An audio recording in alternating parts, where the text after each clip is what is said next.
Marco എന്ന ചിത്രത്തിൻ്റെ 13-ാം ദിവസത്തെ ഹിന്ദി വെർഷൻ കളക്ഷൻ റിപ്പോർട്ടാണ് എന്നൊരു വീഡിയോ ഭാഗത്ത്. വീഡിയോയിലേക്ക് മുമ്പ് വീഡിയോ ലൈക്ക് ചെയ്യുക, ചാനൽ സബ്സ്ക്രൈബ് ചെയ്യുക.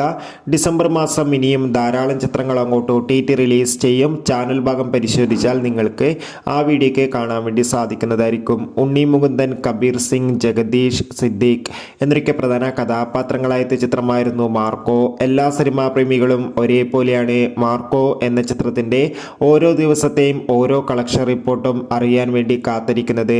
ചിത്രത്തിന് ഇന്നലെ 13-ാം ദിവസവും ഇന്ത്യ വെർഷനിൽ മികച്ചൊരു ബുക്കിംഗ് തന്നെയായിരുന്നു നടന്നിട്ടുണ്ടായിരുന്നത്. അതുകൊണ്ട് തന്നെ 13-ാം ദിവസം മാത്രം ചിത്രത്തിന് 1.5 കോടിക്ക് അടുത്ത് വരെ കളക്ഷൻ നേടിയെടുക്കാൻ വേണ്ടി സാധിക്കുമെന്നാണ് ട്രാക്കിംഗ് റിപ്പോർട്ടുകൾ സൂചിപ്പിക്കുന്നത്. എന്തായാലും നമുക്ക് ചിത്രത്തിൻ്റെ കൂടുതൽ അപ്ഡേഷൻ അറിയാൻ വേണ്ടി കാത്തിരിക്കാം. ചിത്രം കണ്ടവരുടെ അഭിപ്രായം തീർച്ചയായും കമൻറ്റ് ബോക്സിൽ രേഖപ്പെടുത്തൂ. കൂടുതൽ സിനിമാ വാർത്തകൾക്കായി ചാനൽ ഇപ്പോൾ തന്നെ സബ്സ്ക്രൈബ് ചെയ്യുക. അടുത്തൊരു വീഡിയോയിൽ കാണും വരെ ബൈ.